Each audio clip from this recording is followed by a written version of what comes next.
X is 9 times 10 to the power 2m, where m is an integer. Find in standard form an expression for the square root of x.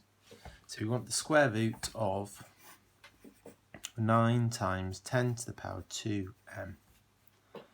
So the best way of me explaining this, remember square root means you'll have something times something.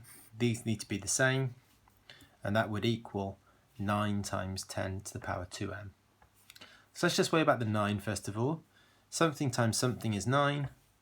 It's going to be 3. 3 times 3 would make that 9. And then I'm going to have, well, it's going to be in standard form, so it's going to be 10 to the power of something. 10 to the power of something times 10 to the power of something is 2m. Well, remember that when we multiply, we add the powers. So something plus something is 2m. It's got to be m, because m plus m is 2m.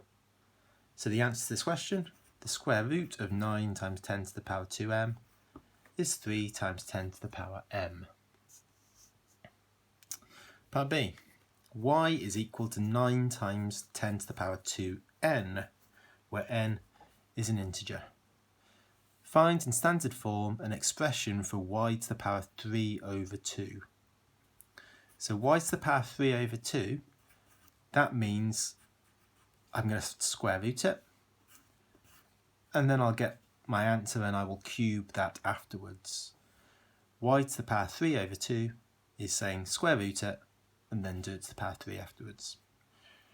Now, we already know what y to the power of a half is. We already know what the square root of y is because we did that in part A, just slightly differently because y has got n as an integer rather than m.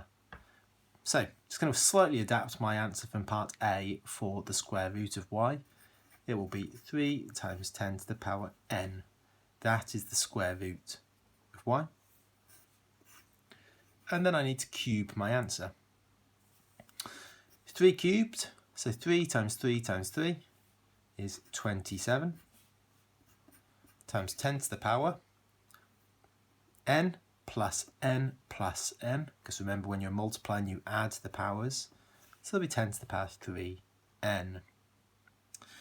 Now I've got this in index form, but it is not at the moment in standard form, because this number at the front is bigger than 10, and it can't be. 27, I can think of that as being 2.7 times 10. So if I was to rewrite this as 2.7 times 10 times 10 to the power 3n.